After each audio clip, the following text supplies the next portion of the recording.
رحم الله من قرأ الفاتحة.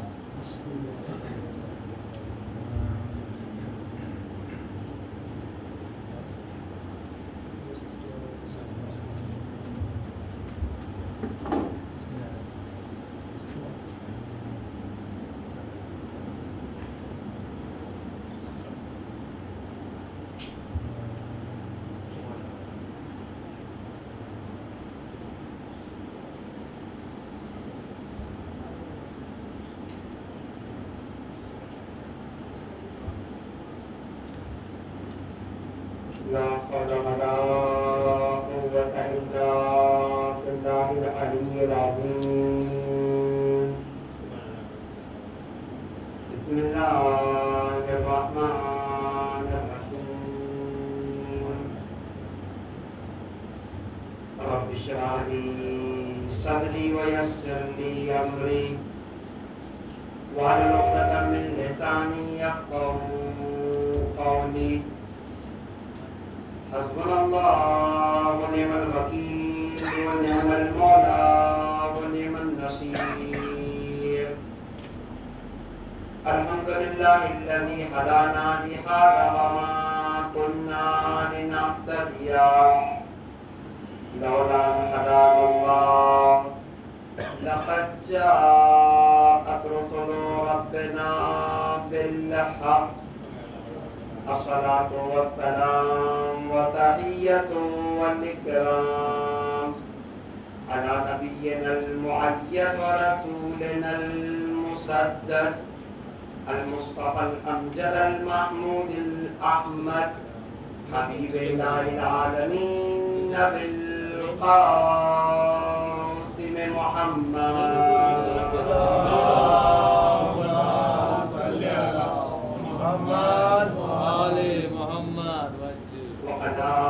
آل بیت الطیبین الطاہرین المعصومین ولعنۃ الدائمۃ علی اعدائهم ومعاندهم وظالمهم وغاصب حقوقهم ومنکری فضائلهم وشاکین فیہم اجمعین.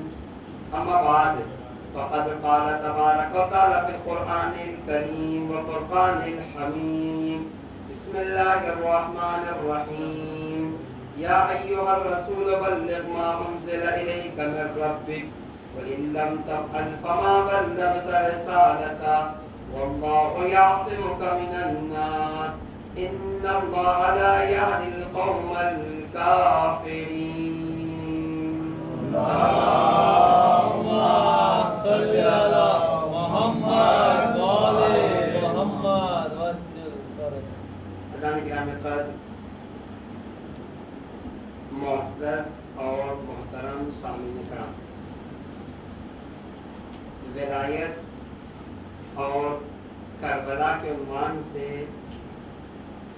آپ کی خدمت میں یہ گفتگو پیش کی جا رہی ہے، اور اس عنوان کے لیے جس آیہ کریمہ کا انتخاب کیا گیا ہے سورہ مبارکہ مائدہ کی آیت نمبر 67 جس میں ارشاد باری اقدس ہو رہا ہے یا ایھا الرسول بلغ ما انزل الیک من ربک. اے رسول اس پیغام کو پہنچا دیجئے جو تمہارے رب کی طرف سے تم پر نازل کیا جا چکا ہے. وَإِن لَّمْ تَفْعَلْ فَمَا بَلَّغْتَ رِسَالَتَهُ. اور اگر آپ نے یہ کام نہیں کیا تو گویا رسالت کا کوئی کام انجام نہیں دیا. آپ مل کے ایک صلوات پڑھیں محمد والے محمد. اللہم صل علی محمد والے محمد. ایک صلوات پڑھیں محمد والے. اللہم صل علی محمد والے محمد. وَإِن لَّمْ تَفْعَلْ فَمَا بَلَّغْتَ رِسَالَتَهُ.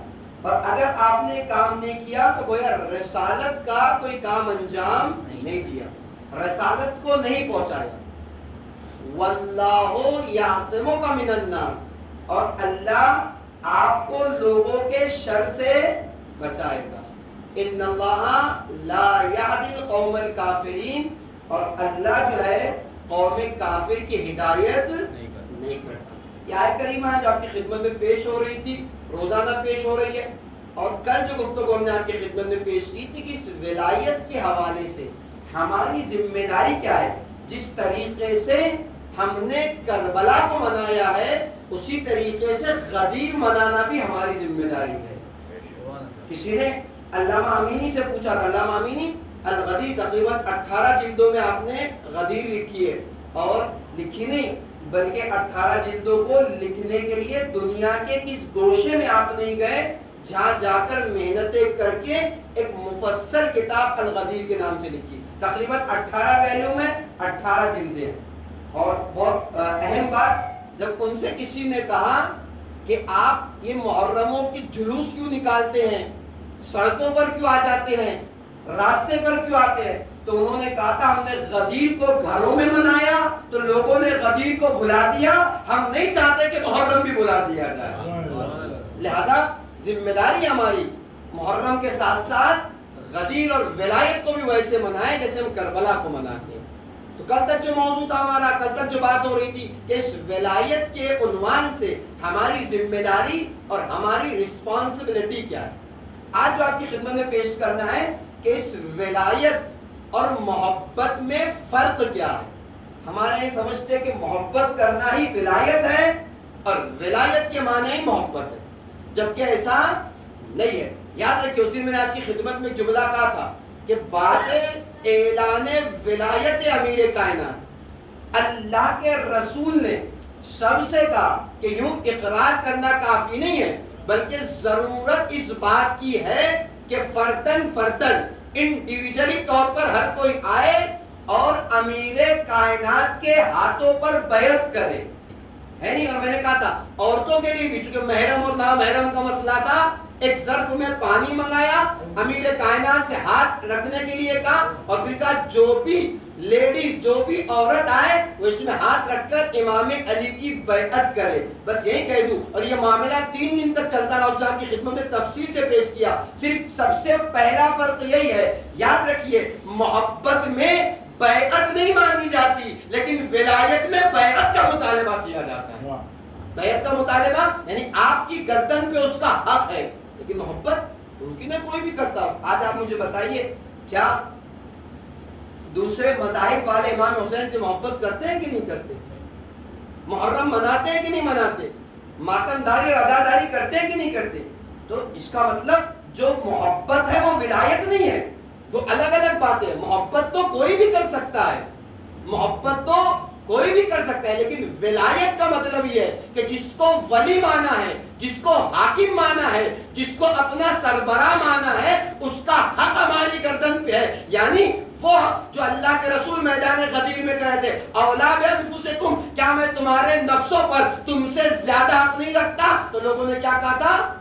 بلا یا رسول اللہ، اے اللہ کے رسول، آپ ہماری گردن پر، ہماری جانوں پر ہم سے زیادہ حق رکھتے ہیں۔ اسے کہتے ہیں ولایت، یعنی ہمارا اپنے آپ پر اپنے سے زیادہ کسی کو اختیار دے دینا، اس کو ولایت کہا جاتا ہے۔ اور پھر ہوتا کیا ہے، جب ولایت بیعت کر لی اور گردن پر کسی کا حق آ گیا تو پھر ہمارے اوپر واجب ہے، ہماری ذمہ داری ہے کہ ہم اس کے ہر قول کی پیروی کریں، اس کے ہر عمل کی اطاعت کرے۔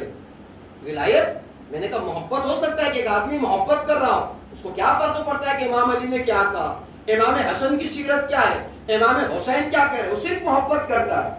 تو محبت میں یہ تو گنجائش ہے کہ محبت کرے، ان کی بات مانے نہ مانے، ان کی سیرت کو اپنائے نہ اپنائے، لیکن ولایت میں ممکن نہیں ہے۔ محبت کے بعد اگر ولایت کو مانا ہے تو پھر ذمہ داری ہے کہ ان کے اقوال کو بھی مانا جائے، ان کی سیرت کو بھی اپنی زندگی میں جگہ دی جائے۔ یہ فرق ہے ولایت اور محبت کا۔ اور آپ کی خدمت پیش کروں، محبت کا رتبہ ولایت کے رتبے سے کم ہے۔ پہلے محبت آتی ہے، پھر انسان ولایت تک پہنچتا ہے۔ آپ کی خدمت میں ایک روایت پیش کروں، بڑی مشہور روایت ہے، اور ہو سکتا ہے کہ میں پڑھوں تو شاید آپ کو یاد بھی آ جائے، لیکن اس روایت کے ساتھ نہیں معلوم ناانصافی ہے یا اتفاق ایسا ہوا کہ جب بھی پڑھی جاتی ہے وہ آدھی پڑھی جاتی ہے۔ میں آپ کی خدمت میں پیش کرتا ہوں، دیکھیں کہاں تک آپ کو پتا، تاکہ سمجھ سکیں محبت اور ولایت کے فرق کو آپ کے سامنے واضح کر سکیں۔ ایک وقت ہے اللہ کے رسول کا معمول یہ تھا کہ نماز کے بعد، نماز صبح کے بعد خاص کر کے مجمع کی طرف رخ کرتے تھے، اور رخ کرنے کے بعد لوگوں کو حق حاصل تھا کہ وہ اللہ کے رسول سے سوال و جواب کریں، اپنے مسائل، اپنی پرابلمز، اپنی مشکلات اللہ کے رسول سے معلوم کریں۔ روزانہ کا روٹین ہے، روزانہ کا معمول ہے۔ ایک دن ہوا یوں کہ اللہ کے رسول نے نماز پڑھائی اور مجمع کی طرف مخاطب بالکل اسی طریقے جس طریقے سے میں آپ کے سامنے مخاطب ہو کر کہتے ہیں کہ آج تم لوگ مجھ سے سوالات نہیں کرو گے، میں تم سے سوال پوچھوں گا۔ صاحب نے کہا یا رسول اللہ آپ ہم سے پوچھیں گے؟ البتہ موضوع نہیں ہونا پیش کرتا کہ سوال بھی کئی قسم کا ہوتا ہے۔ ایک سوال ہوتا ہے جہالت کو دور کرنے کے لیے، ایک سوال ہوتا ہے اپنے علم میں جہالت کو دور کر علم میں اضافہ کرنے کے لیے، ایک سوال ہوتا ہے سامنے والے کو پھنسانے کے لیے، ہے نہیں؟ بعض لوگ جسے تجاول عارفانہ کہتے ہیں کہ جان بوجھ کر سوال پوچھتے ہیں، پر ایک سوال ہوتا ہے کہ بس یوں ہی آگاہی اور اطلاع کے لیے، جس میں نہ جہالت ہوتی ہے سامنے والے پر، خیر البتہ بہت سی قسمیں پھر کبھی موضوع نہیں آپ کے ذہن میں، کہا آج تم لوگ نہیں میں تم سے سوال کروں گا۔ یا رسول اللہ آپ لوگ سمجھ رہے تھے کہ ایسا کوئی سوال جو اللہ کے رسول کوئی بات نہیں جانتے وہ پوچھ رہے ہیں، لیکن اللہ کے رسول کا مقصود کچھ اور تھا۔ کہا میں پوچھوں گا، پوچھیے، اگر ہم سے آئے گا ہم بتائیں گے، نہیں آئے گا نہیں بتائیں گے۔ وہ سمجھ رہے تھے کہ ایسا سوال ہے جسے اللہ کے رسول نہیں جانتے اور پوچھ رہے ہیں، جبکہ ایسا نہیں تھا، صرف آگاہی کے لیے اللہ کے رسول پوچھ رہے تھے۔ اللہ کے رسول نے سوال کیا تم میں سے کون ہے جو روزانہ رات بھر یا ہر رات عبادت میں گزارتا ہے، پوری رات؟ پہلا سوال۔ اس کے بعد اللہ کے رسول کہتے ہیں تم میں سے کون ہے جو سال کے 12 مہینے روزے رکھتا ہے؟ اور پھر تیسرا سوال اللہ کے رسول نے کیا کہ تم میں سے کون ہے جو روزانہ ایک ختم قرآن کرتا ہے؟ اچھا آج اگر یہ باتیں کہی جائے تو واقعاً سخت ہے، پھر بھی اللہ کے رسول کا زمانہ تھا جہاں لوگوں کے پاس فرصت تھی، لوگ دین کے لیے وقت دیتے تھے اور جو ان چیزوں کے لیے وقت لگاتے تھے، یعنی اور آج کا زمانہ تو موبائل سے فرصت ملے تو دین کی طرف دیکھیں، دن بھر تو ہم کما کے لاتے ہیں، شریعت اس کا حکم دیتی ہے، شام کو بچا کچا وقت رہ جاتا ہے تو یا ٹی وی دیکھ لی یا موبائل چلا دیا، پورا وقت ختم ہو گیا، صبح ہوتی ہے شام ہوتی ہے، عمر یوں ہی تمام ہوتی ہے۔ خیر پھر بھی اللہ کے رسول کا زمانہ تھا، لوگ عبادتیں کرتے تھے، شوقین تھے، نیا نیا دین تھا، خود رسول اللہ کی ذات موجود تھی، تو یہ امکانات، لیکن اس کے باوجود 3 سوال ایسے تھے کہ کون ہے جو پوری رات عبادت کرتا ہے، کون ہے جو سال کے 12 مہینے روزے رکھتا ہے، اور کون ہے جو روزانہ ایک ختم قرآن کرتا ہے۔ میں نے کہا آج کے زمانے تو بہت مشکل، وہ زمانہ رسول اللہ کا زمانہ، صحابہ کا مجمع، ممکن ہے کہ کوئی یہ کام کرتا ہو، لیکن اس کے باوجود جو اصحاب کا عالم تھا وہ یہ تھا کہ ہر کوئی یہ سوچ رہا تھا کہ اگر میں یہ کام نہیں کرتا تو کوئی اور بھی یہ کام نہیں کر سکتا، اس لیے کہ آسان تو نہیں نا، ہر کوئی سوچ رہا تھا کہ اگر میں نہیں کرتا تو کوئی دوسرا بھی نہیں کرتا ہوگا۔ ابھی مجمع میں ایک سکوت طاری تھا، لوگ خاموشی سے اللہ کے رسول کی بات کو سن رہے تھے۔ 250 سالہ ضعیف صحابی جناب سلمان فارسی اپنی جگہ سے کھڑے ہو کے کہتے انا یا رسول اللہ، اے اللہ کے رسول میں ہوں وہ شخص جو روزانہ ایک ختم قرآن کرتا ہوں، سال کے 12 مہینے روزے رکھتا ہوں اور پوری رات عبادتوں میں گزارتا ہوں۔ سلمان فارسی نے کہا تو صحیح، جیسے سلمان فارسی نے کہا جناب سلمان فارسی نے لوگوں میں کانا پوسی شروع ہو گئی، کہا سلمان کیا کہہ رہے ہیں، کتنے موقع آئے آدھی رات سلمان ہمارے ساتھ تھے اور کہتے پوری رات عبادت کرتا ہوں۔ اچھا کوئی بات نہیں، رات کو چھوڑ دیتے ہیں، کتنے موقع ایسے آئے جب دعوت میں جناب سلمان ہمارے ساتھ تھے، کہتے ہیں سال کے 12 مہینے روزے رکھتا ہوں، اور اس کے بعد کتنے موقع ایسے ہم مسافرت میں ہیں، کتنے موقع ہے جنگوں کے انتظامات میں ہیں، کہیں خندق کھود رہے ہیں تو کہیں کچھ کر رہے ہیں، اور سلمان کہتے ہیں میں روزانہ ایک ختم قرآن کیا کرتا ہوں. کیا یہ بھی ممکن ہے؟ ہر کوئی ایک دوسرے میں کانا پوسی کرنا، لوگوں نے مجمع میں. اللہ کے رسول نے مجمع پہ نگاہ دوڑائی، دوڑانے کے بعد کہتے ہیں سلمان مجمع کی حالت دیکھ رہے ہو؟ یا رسول اللہ دیکھ رہا ہوں. کبھی ان کا جواب کیوں نہیں دے دیتے؟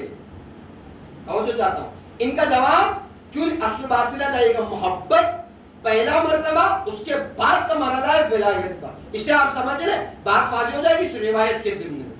کہ سلمان مجمع کی حالت دیکھ رہے ہو؟ جی یا رسول اللہ دیکھ رہا ہوں. کبھی ان کا جواب کیوں نہیں دے دیتے؟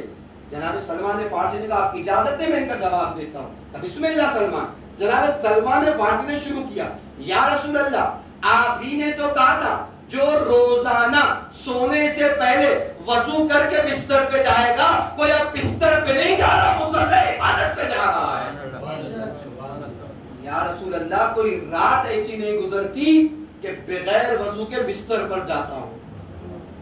اب اصحاب کے مجمع میں کچھ آوازیں کم ہو گئی. ہاں یہ تو رسول اللہ نے کہا تھا، ہم بھول گئے، ہماری غلطی، ہم نہیں کرتے، ہماری پرابلم. لیکن یہ تو کہا تھا یا رسول اللہ کوئی رات ایسی نہیں ہے کہ سونے سے پہلے وضو کر کے بستر پہ نہ جاتا ہوں، اور وضو کر کے بستر پر جاتا ہوں. آپ ہی نے کہا تھا جو وضو کر کے بستر پہ جائے وہ یا بستر پہ نہیں جا رہا، مصلی عبادت پر جا رہا ہے. اس طریقے سے پوری رات کا ثواب حاصل کر لیا کرتا ہوں، عبادت کا ثواب.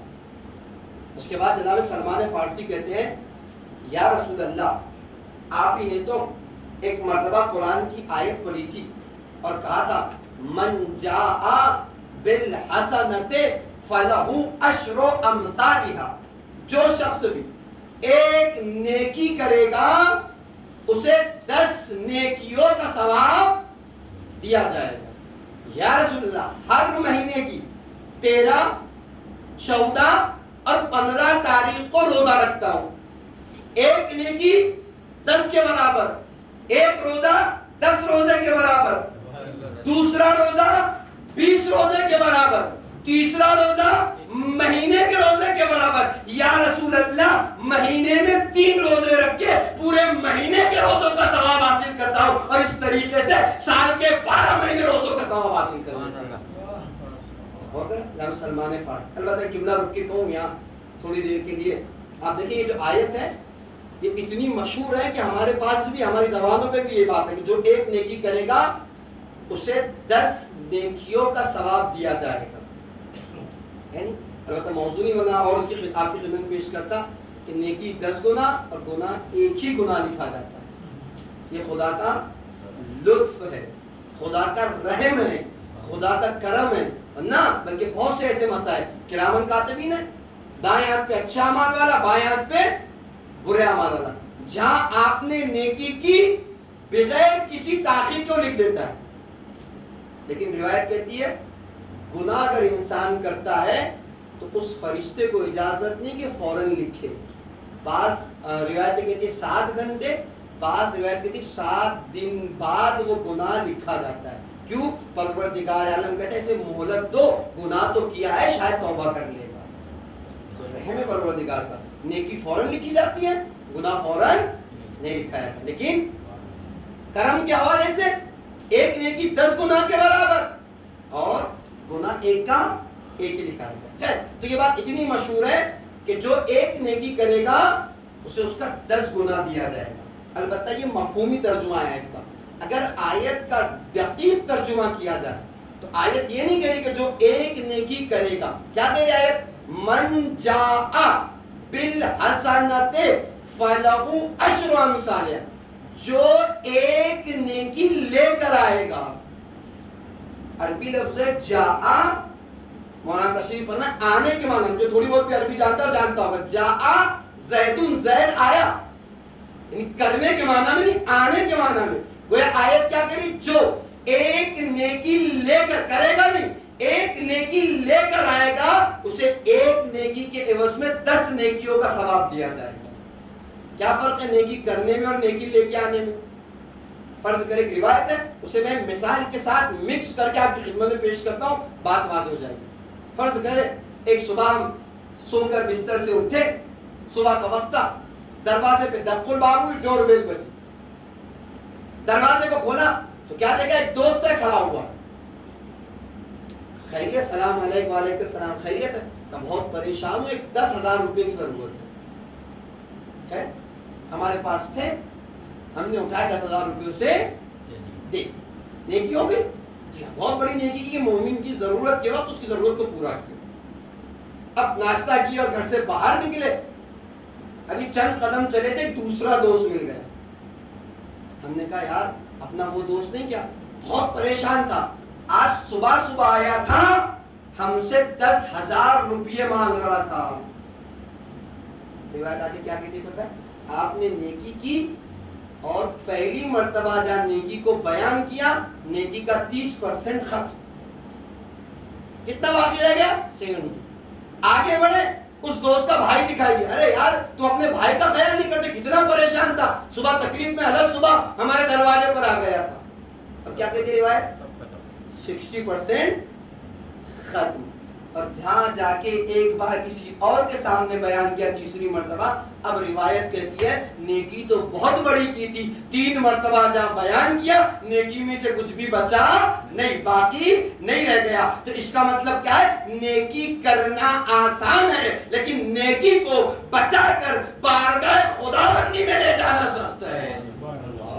اسی لیے آیت کیا کہہ رہی؟ نیکی مت کیجئے گا، من جاء بالحسنۃ، جو نیکی لے کر آئے گا، نیکی کرنا کمال نہیں، نیکی کو بچا کر بارگاہ خداوندی تک لے جانا کمال ہے، اور اس میں کامیاب ہو گئے تو ایک نیکی کی جزا 10 نیکیوں سے خدا عطا کر دے۔ غور کر جانے جانے تو جناب سلمان فارسی کیا کہتے ہیں؟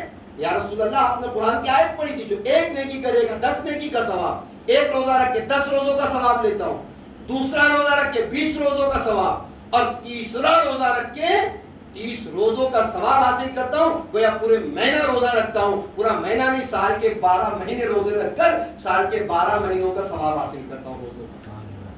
اس کے بعد اب مجمع میں کچھ اور خاموشی کی، یہ بات بھی اللہ کے رسول نے کہی تھی، یہ اور بات ہے کہ ہمیں نہیں پتا یا ہم بھول گئے۔ اس کے بعد جناب سلمان فارسی کہتے ہیں یا رسول اللہ آپ ہی نے تو کہا تھا کہ قرآن کا سورہ توحید، اس کے بہت سے نام، سورہ اخلاص، سورہ قل هو اللہ، یہ قرآن کا وہ سورہ ہے جو اس کو ایک بار پڑھے گا گویا اس نے قرآن کا 1/3 قرآن پڑھ لیا، 2 بار پڑھے گا 2/3، جو 3 بار پڑھے گا گویا اس نے 3 مرتبہ قل هو اللہ نہیں بلکہ پورا قرآن ختم کیا ہے۔ اور یہی فلسفہ ہے، کیوں پڑھا جاتا ہے لم قل هو اللہ، 1 مرتبہ لم 3 مرتبہ سورہ توحید، گویا توحید نہیں بلکہ آپ پورا قرآن پڑھ کے اپنے محروم کو بخش رہے۔ کہ یا رسول اللہ صبح ہر کام سے پہلے جب گھر سے باہر نکلتا ہوں تو 3 مرتبہ سورہ توحید کی تلاوت کر کے نکلتا ہوں، گویا سورہ توحید کی تلاوت کر کے نہیں نکلتا بلکہ کل قرآن کا ثواب حاصل کر کے نکلتا۔ اور پھر جانے کے جناب سلمان فارسی نے تینوں باتوں کا جواب دے دیا اور اصحاب کا مجمع خاموش ہو گیا۔ لیکن ایک جملہ میں آپ کی خدمت میں کہوں، جو مجمع جناب سلمان کے ایمان کو نہ سمجھ سکا وہ کل ایمان کے ایمان کو کیا سمجھتا ہے نہیں؟ اسی لیے اللہ کے رسول حضرت محمد مصطفیٰ صلی اللہ علیہ وسلم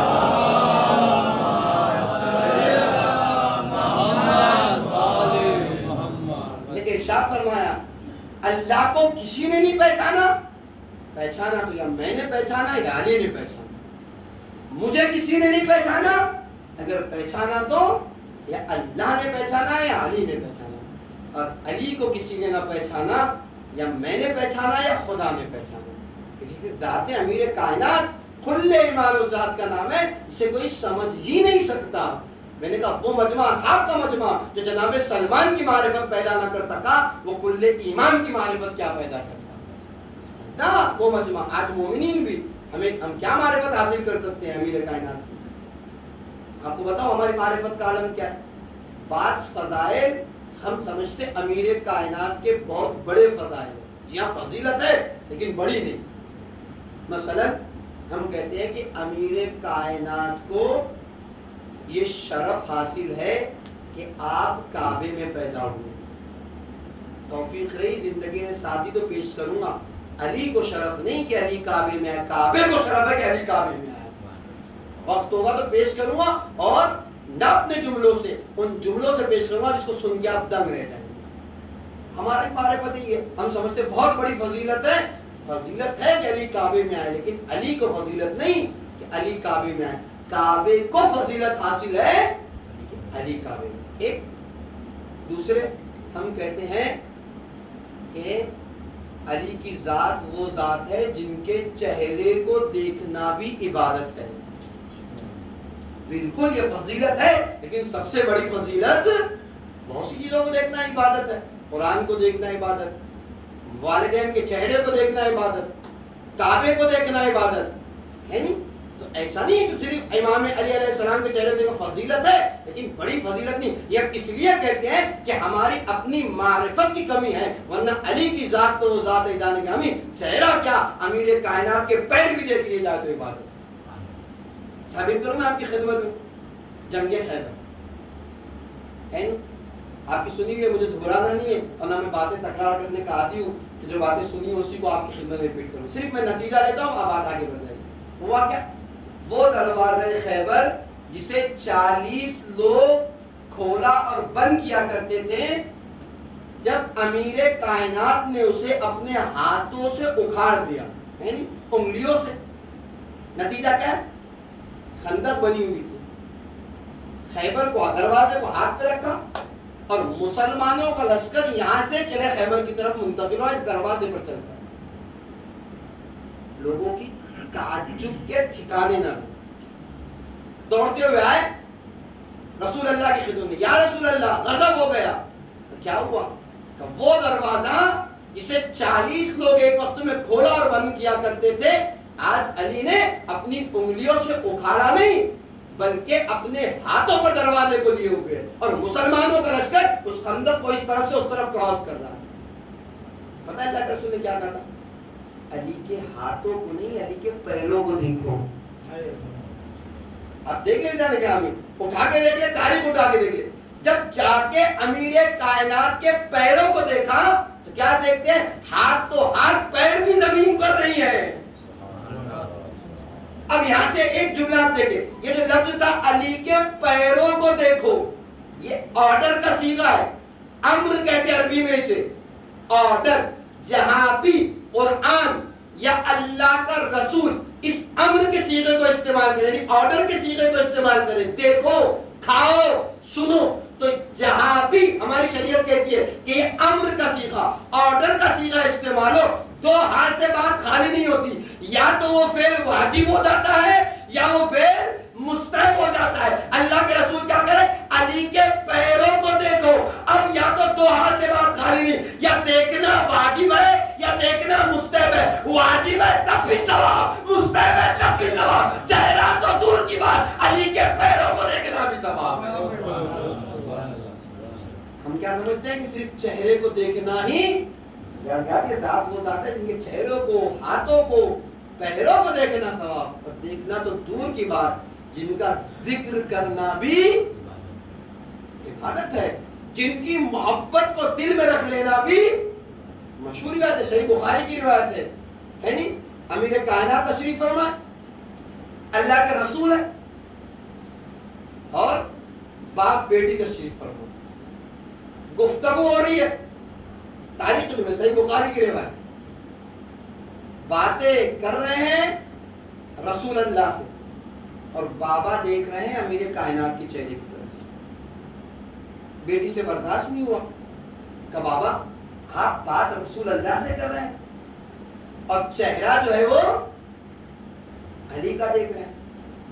تو باپ بول پڑے، میں نے رسول سے حدیث سنی تھی، النظر الی وجہ علی عبادہ، علی کے چہرے کی طرف دیکھنا عبادت ہے. میں چاہ رہا ہوں کہ بات کسی سے بھی کروں، علی کے چہرے کو دیکھتا رہوں، عبادت ہوتی رہے. اب جب بیٹی نے سنا تو بیٹی سے رہا نہ گیا کہ بابا آپ نے اتنا ہی سنا کہ علی کے چہرے کی طرف دیکھنا عبادت ہے؟ میں نے تو اللہ کے رسول سے یہ بھی سنا ہے، ذکر علی عبادت، علی کا ذکر کرنا بھی عبادت ہے۔ اب باپ بیٹی نے دو باتیں بھی، تیسرا جملہ اللہ کے رسول بول پڑے کہ آپ لوگوں نے اتنا ہی سنا، میں تو یہ بھی کہہ چکا ہوں حب علی عبادت، علی کی محبت بھی عبادت ہے۔ اور کہتا ہے لیکن آپ دیکھیں ان تین جملے جو تینوں رسول اللہ کی حدیث ہے، اصل بات آپ کی خدمت میں جو میں پیش کرنا چاہ رہا ہوں وہ یہ کہ آپ نے صرف اس کو فضیلت کے عنوان سے دیکھا، لیکن کبھی آپ اس کو دیکھیں کہ اللہ کے رسول کیوں کر اس طریقے کی حدیثیں پیش کر رہے ہیں۔ آپ بتائیے کیا رسول اللہ صرف اسی زمانے کے لیے رسول تھے، یعنی ان کی رسالت آج بھی ہے؟ آج بھی رسول ہے، اور اگر آج بھی رسول ہے تو اصول یہ ہے کہ جو چیز اس زمانے کے لیے پیش کی وہ چیز آج کے زمانے کے لیے بھی ہونی چاہیے، ہے نہیں؟ بھائی پروردگار عالم کے نمائندے رحمت للعالمین ہیں، کسی ایک زمانے کے لیے تو آئے نہیں تھے، ہر زمانے کے لیے رحمت، ہر زمانے کے لیے رسول، ہر زمانے، اور ہوا بھی ہے جتنے احکام رسول اللہ لے کر آئے تھے سب کو برابر سے دیا۔ جو نمازیں کل رسول اللہ کے زمانے والے پڑھے تھے ہم بھی پڑھ رہے ہیں، جو روزے وہی کر رکھ رہے تھے وہ ہم بھی رکھ رہے ہیں، جو عبادتیں وہ کر رہے تھے ہم بھی کر رہے ہیں۔ ممکن ہے کہ کل کوئی آ کے رسول اللہ کی خدمت میں شکایت کرتا، یا رسول اللہ آپ نے کہا علی کے چہرے کو دیکھنا عبادت ہے، ٹھیک، لیکن یہ تو ان لوگوں کے لیے ہے جو زمانے امیر کائنات میں موجود ہو۔ ہماری کیا غلطی؟ نہ دنیا میں آنا ہمارے ہاتھ میں، نہ دنیا سے جانا ہمارے ہاتھ میں۔ زمانے نے اس زمانے میں ہمیں نہیں آنے دیا، آج کے زمانے میں آئے تو یا رسول اللہ ہم تو گویا اس عبادت سے محروم رہ گئے۔ آپ نے جو دیا سب کو دیا، برابر سے دیا، ہر زمانے والے کو عطا کیا۔ آپ کہہ رہے علی کے چہرے کو دیکھنا عبادت، تو یہ عبادت تو وہی کر سکتا ہے جو زمانے امیر کائنات میں موجود ہو۔ ہم اس زمانے میں پیدا ہوئے، ہماری غلطی کیا؟ ایسا تو تھا نہیں کہ ہمارے اختیار میں تھا کہ اس زمانے میں پیدا ہوئے، اس زمانے میں پیدا ہوئے تو ہماری وجہ سے غلطی ہوئی۔ ہمارا تو کوئی اختیار ہی نہیں، ہم اس زمانے میں پیدا نہ ہوئے، اس زمانے میں پیدا ہوئے، بھلا کیا اس عبادت سے محروم رہ جائے؟ عجب نہ اللہ کا رسول کہے اسی دن کے لیے تو کہا تھا ذکر علی عبادت۔ اگر ایسے زمانے میں ہو جب علی کو دیکھ نہ سکو، علی کا ذکر کر لینا، علی کا ذکر کرنا عبادت برابر ہے۔ غور کریں، لیکن اس کے بعد بھی ایک مشکل باقی رہ جاتی ہے۔ اب اٹھائیے ساری تاریخیں، بنی امیہ، بنی عباس، اس کے بعد سلطنت عثمانی، اس کے علاوہ بھی ایسے مظالم کہ جہاں امیر کائنات کا نام لینا بھی جرم تھا، نہیں تھا؟ اگر جرم نہ ہوتا تو جناب میثم تمار کو سولی نہ دی جاتی، جناب حجیر بن عدی کو زبان کو گدی سے نہ کھینچ لیا جاتا۔ اس کا مطلب نام علی پر بھی پابندی تھی، اور نہ پابندی ایک زمانہ ایسا بھی آیا کہ اگر باپ کو کوئی بات امیر کائنات کی بیٹے سے کہنا ہو تو اپنے غلاموں کو گھر سے باہر بھیجتا تھا، گھر کے دروازے اور کھڑکیاں بند کرتا تھا، پردے لگاتا تھا، اور پردے لگانے کے بعد پھر بھی علی نہیں بول سکتا تھا، ابو زینب کہہ کے، اس لیے ابو الحسن کہتے تب بھی سمجھ جاتے کہ امیر کائنات ہے، ابو زینب کر کے خطاب کیا جاتا اور امیر کائنات کی بات بتائی جاتی۔ یعنی اتنا سخت ترین زمانہ بھی آیا کہ جہاں صرف نام لینا جرم تھا، تو کیا وہ زمانے والے شکایت نہیں کر سکتے؟ یا رسول اللہ ٹھیک ہے آپ نے کہا علی کے چہرے کو دیکھنا عبادت، ہم اس زمانے میں پیدا نہ ہو سکے کہ علی کے چہرے کو دیکھ کے عبادت کرتے، ہماری کیا غلطی؟ آپ نے کہا ذکر علی عبادت، علی کا ذکر کرنا عبادت، ہم تو نام بھی نہیں لے سکتے، ذکر کرنا تو دور کی بات، تو نہ ہم چہرہ دیکھ سکتے ہیں، نہ نام لے سکتے، ذکر کر سکتے۔ عجب نہ اللہ کا رسول کہے اسی دن کے لیے تو کہا تھا حب علی عبادت، کسی زمانے میں علی کو نہ دیکھ سکو، علی کا ذکر نہ کر سکو تو علی کی محبت کو دل میں جگہ دے دینا، یہی محبت قرار ہے تو عبادت ہے۔ اس لیے اللہ کے رسول نے تینوں طریقے سے حدیث بیان کی تاکہ کوئی زمانے والا اس عبادت سے محروم نہ رہ جائے، ہر زمانے والوں کو برابر سے اللہ کا رسول تقسیم کرنے کے لیے آیا۔ یہ گفتگو میں آپ کی خدمت میں پیش کر رہا ہوں، لیکن مجھے نہیں معلوم آپ اصل موضوع سے تو نہیں ہٹے نا۔ اصل بات کہاں سے شروع ہوئی تھی؟ ولایت اور محبت کا فرق کیا ہے؟ اور روایت میں نے کہا تھا اکثر ہمارے یہاں آدھی روایت پڑھی جاتی ہے, پوری نہیں پڑھی جاتی. روایت کیا تھی؟ اللہ کے رسول کہہ رہے کون ہے جو سال کے 12 مہینے روزے رکھتا ہے؟ کون ہے جو روزانہ ختم قرآن کرتا ہے؟ کون ہے جو پوری رات عبادت کرتا ہے؟ یہ آدھی روایت ہے. بات ابھی مکمل نہیں, یہاں سے بات کی اور چلی گئی تھی, چند جملے آئے کے درمیان میں پیش کر دیا. اصل روایت جناب سلمان فارسی نے جواب دیا, مجمع پہ سکوت داری ہے. جناب سلمان فارسی کھڑے ہوئے, اللہ کے رسول نے کہا سلمان اب آپ نے تو جواب دے دیا, بیٹھ جائیے. جناب سلمان فارسی کہتے یا رسول اللہ بیٹھ جاؤں گا, لیکن جب آپ نے یہ کہا تھا نا کہ جو قرآن کا سورہ توحید ہے, قل اللہ کا سورہ ہے, ایک بار پڑھے گا گویا اس نے 1/3 قرآن پورا کیا, 2 بار پڑھے گا اس نے 2/3 قرآن, 2/3 قرآن ختم کیا. اور جب 3 مرتبہ سورہ توحید کی تلاوت کرے گا گویا اس نے کل قرآن کے ختم کرنے کا ثواب حاصل کیا ہے. جب آپ نے یہ کہا تھا نا یا رسول اللہ, اس کے بعد آپ خاموش نہیں ہوئے تھے, ایک جملہ آپ نے اور کہا تھا, اجازت دے دے اس جملے کو بھی کہہ دوں تو اپنی جگہ میں بیٹھ جاؤں گا. اللہ کے رسول نے کہا سلمان بسم اللہ. ایک مرتبہ جناب سلمان فارسی کہتے ہیں یا رسول اللہ, اس کے بعد آپ علی کی طرف مخاطب ہوئے تھے اور امیر کائنات کی طرف چہرے ہو کر کے کہا تھا یا علی مثلک کمثل التوحید فی القرآن, اے علی تمہاری مثال قرآن میں سورہ توحید کی سی ہے. ایک سوال, کیا مطلب امیر کائنات کی مثال قرآن میں سورہ, کیا کہنا چاہ رہے اللہ کے رسول؟ جانے گرامی جملہ تو آپ کی خدمت میں بہت سی وجوہات علماء نے لکھی کہ اس لیے اللہ کے رسول نے کہا ہوگا, اس لیے کہا ہوگا, لیکن میں آپ کی خدمت میں پیش کرتا ہوں. آپ دیکھیں شاید اللہ کے رسول یہ کہنا چاہ رہے تھے اے علی جس کے دل میں تمہاری محبت آ جائے اس کا 1/3 ایمان مکمل ہو گیا. اور علی جس کے دل میں, میں یوں کہوں پہلا مرحلہ جو زبان سے علی علی کرنے لگے اس کا 1/3 ایمان مکمل ہو گیا.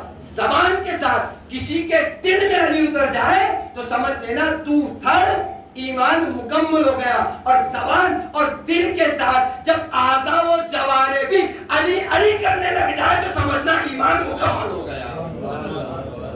ہے نہیں, آپ بولتے زبان کے ساتھ دل بولا علی مولا علی مولا. جب تک زبان بول رہی ہے ایک حصہ ایمان کا مکمل, دل میں علی آ جائے 2 حصہ ایمان کا مکمل. اور جب دل اور زبان کے ساتھ آپ کے اعضاء و جوارح پارٹس آف باڈی بھی علی علی کرنے لگ جائے تو سمجھ لینا ایمان مکمل ہو گیا ہے نہیں. تو زبان کا مرحلہ پہلا مرحلہ, دل کا مرحلہ محبت کا مرحلہ, اس کے بعد تیسرا مرحلہ آتا ہے اس کا مرحلہ جہاں اعضاء و جوارح بھی علی علی کرے. کیا مطلب اعضاء و جوارح علی علی کرے؟ آنکھ تو بولتی نہیں, کان تو بولتا نہیں, زبان تو بولتی, زبان صرف بولتی, ہاتھ تو بولتا نہیں, پیر تو بولتا نہیں. نہ, علی علی کہنے کا مطلب یہ آنکھیں نامحرم پر نہ اٹھے اور نہ اٹھ کے بتائیں کہ کسی عام انسان کی آنکھیں نہیں, علی کے چاہنے والے کی آنکھیں. اٹھتی ہے تو سوچ سمجھ کے اٹھتی ہے.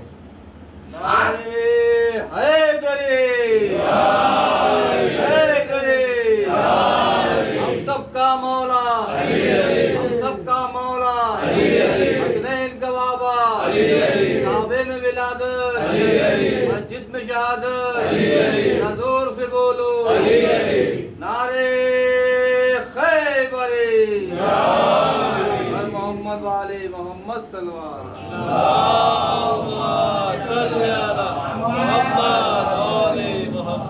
کہاں جانے گرامی, کان علی والے کی ہے, گانا نہیں سنتا, غیبتیں سننے کا عادی نہیں, اس لیے کہ علی کو مانا ہے. اعضاء و جوارح علی کرنے کا مطلب آنکھ غلط جگہ نہ اٹھے, کان بری باتوں کو, غیبتوں کو, گانوں کو نہ سنے, زبان علی علی کرنے کا مطلب گالیاں نہ دے رہی ہو, جھوٹ نہ بول رہی ہو, اس کے اوپر بہتان اور تہمت نہ لگا رہی ہو, ہاتھ کے لیے نہیں کرنے کا مطلب کسی ظالم پر، کسی مظلوم پر ہی ہاتھ نہ اٹھ رہا ہو، کسی کا حق کھانے کے لیے، کسی کے یتیم کے لیے. پیر بھی گناہ کے لیے نہ بڑھے بلکہ اچھائیوں کے لیے بڑھے. جب یہ کوالٹیز پیدا ہو جائے گی تو سمجھ لینا زبان سے نکل کر دل نہیں بلکہ علی اعضاء و جوارح میں اتر گیا ہے. جب تک دل میں رہے محبت کا مرحلہ ہے، اور جس دن علی آپ کے اور ہمارے اعضاء و جوارح سے جھلکنے لگ جائے تو سمجھ لینا ولایت کا مرحلہ پورا ہو گیا ہے. اب ہم نے ولایت کو صحیح معنی میں قبول کر لیا. فرق ہے ولایت اور محبت کا. محبت میں نے کہا غیر بھی کرتا ہے. آج کتنے مذاہب ہیں جو امام حسین علیہ السلام سے محبت کرتے ہیں، لیکن وہاں ولایت نہیں ہے. ولایت ایک الگ چیز ہے. جہاں ولایت مانا ہے یعنی اپنے اوپر اپنے سے زیادہ اس کو حق دینا، جس کو ولی مان رہے ہیں. جو ولی ہے اسے میرے نفس سے زیادہ، اپنے آپ سے زیادہ اسے کنٹرول ہے. اسی لیے تو امام کا کود جاؤ تو کود جانا ذمہ داری، چاہے آگ ہو چاہے بلڈنگ ہو جہاں ہو. کیوں؟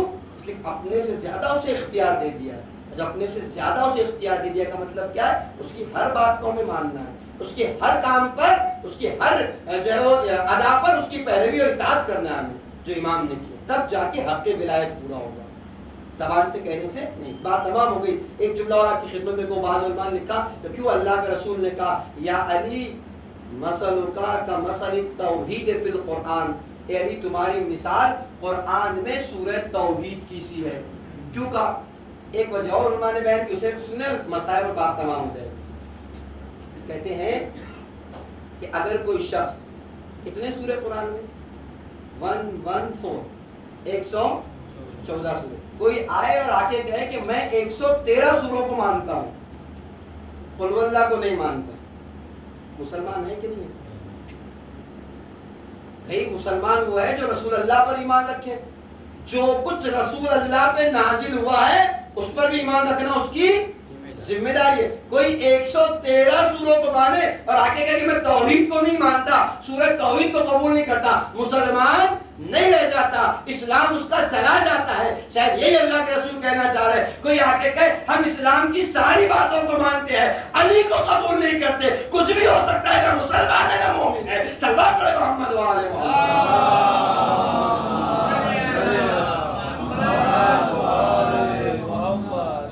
محسوس کیا جانے میں آپ نے کہ جب انسان ایک سورے کو نہ مانے تو مسلمان نہیں رہتا. ویسے ہم سب مانتے ہیں، علی کو نہیں مانتے. نماز ہم پڑھتے ہیں، روزہ ہم رکھتے ہیں، حج پہ ہم جاتے ہیں، عبادتیں ہم کرتے ہیں، لیکن علی کو نہیں مانتے. اس کا مطلب نہ آپ صرف علی سے انکار کر رہے بلکہ دین اسلام سے انکار کر رہے ہیں، قرآن سے انکار کر رہے ہیں، نمازوں سے انکار، رسول اللہ کے اوپر آئی ہوئی چیزوں سے انکار کر رہے ہیں. نہ اسلام بچتا ہے نہ ایمان بچتا ہے. اور یقین مانیے کہ اگر کوئی انسان، میں بات اپنی تمام کر رہا ہوں، کسی سے محبت کا دعویٰ کرے اور اس کے نقش قدم پہ نہ چل رہا ہو تو حقیقی معنی میں محبت نہیں، احساس محبت ہے. کل آپ کی خدمت پیش کروں گا کہ جہاں حقیقی محبت آتی ہے، خود بخود حقیقی محبت مجبور کرتی ہے کہ آدمی اس کی ولایت کو قبول کرے اور اس کی تابعداری اور اطاعت کر دے.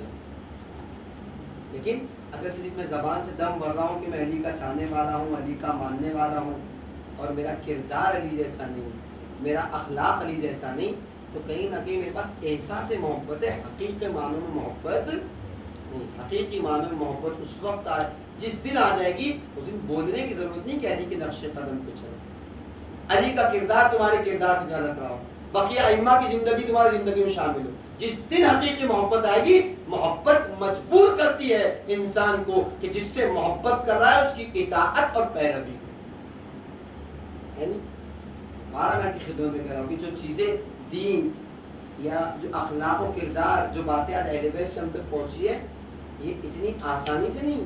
بہت قربانیاں دی ہے اہل بیت اطہار علیہ السلام نے اس دین کو ہم تک پہنچانے کے لیے. ہم نے کہا سب سے بڑی قربانیاں کربلا والوں کی قربانیاں. کس قسم کی قربانیاں ہم اور آپ اندازہ نہیں لگا سکتے، ہم اور آپ برداشت نہیں کر سکتے جانے اگر قربانیوں کا تذکرہ کریں. جی ہاں، عاشور تک امام حسین امتحان دے رہے تھے، لیکن بعد عاشور شہزادی زینب اور بیویوں نے امتحان دینا شروع کیا. کیسے کیسے امتحان؟ مستقل آپ کے سامنے شام کا تذکرہ کر رہا ہوں. قافلہ جب کوفہ سے چلا تھا اس منزل کو پیش کیا, بازار شام کے کچھ حالات پیش کیے, اور کل تک دربار شام کے کچھ واقعات آپ کی خدمت میں پیش کیے. ایک ہلکی سی بات دربار شام کی, ایک جملہ زندان شام کا, اور آج کی زحمتیں تمام.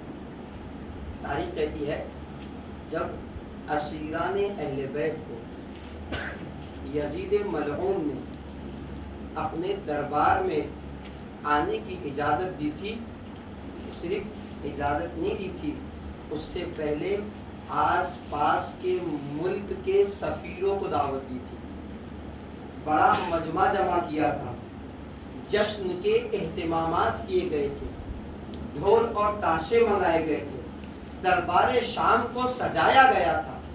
اس کے بعد اسیران اہل بیت کو دربار شام میں داخل ہونے کے لیے کہا.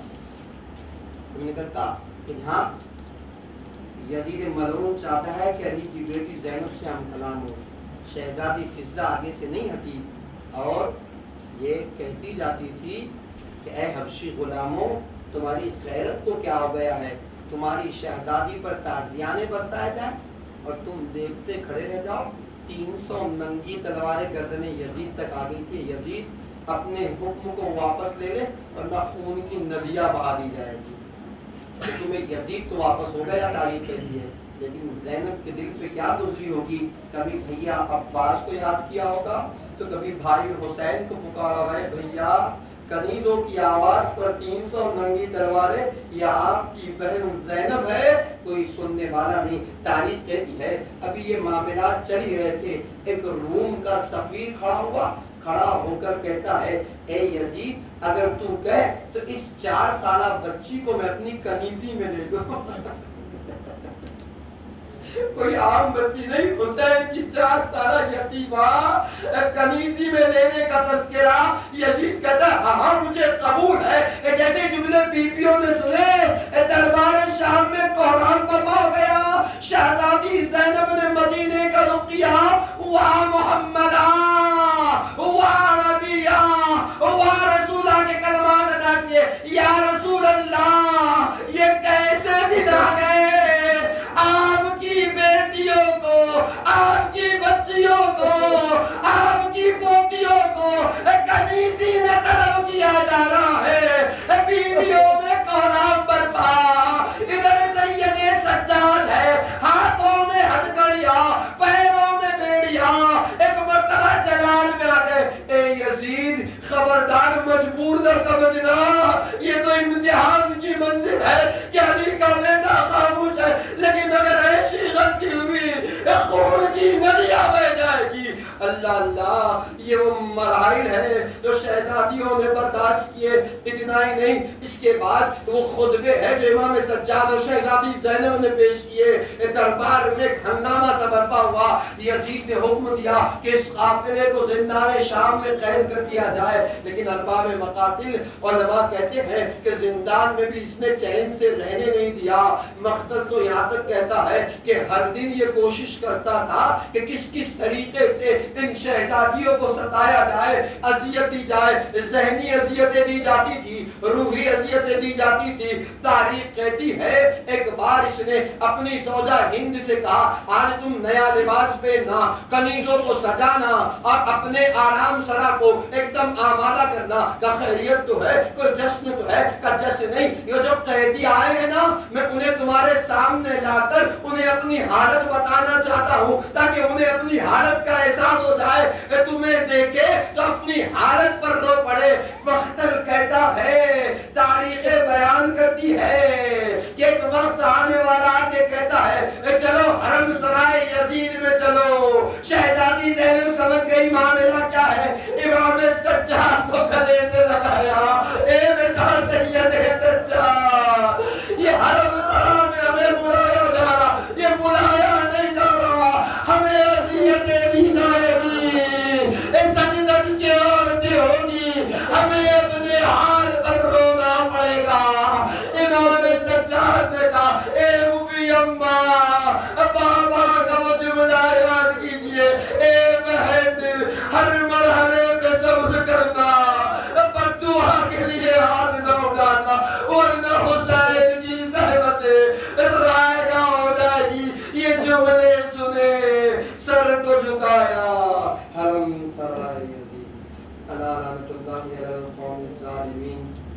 سيعلم الذين ظلموا أيام منقلب ينقلبون إلهي بقضاها وبها وبالها وبنيها سر المستضعف یا پروردگار ہمارے آنسوں کو ہمارے شہزادیوں تک عنایت فرما، ہمارے آنسوں کو تسکین شہزادی کا ذریعہ قرار دے، قلب ناظرین امام کو ہم سے راضی و خوشنود فرما، امام کی دعاؤں میں ہمیں شامل حال فرما، غیبت امام میں اپنی ذمہ داری کو پورا کرنے کی توفیق کرامت فرما، ہمارے سینوں کو علوم آل محمد سے معمور فرما، علم کو حاصل کر کے اس پہ عمل کرنے کی توفیق کرامت فرما، سیرت اہل بیت علیہ السلام کو چلنے کی توفیق کرامت فرما۔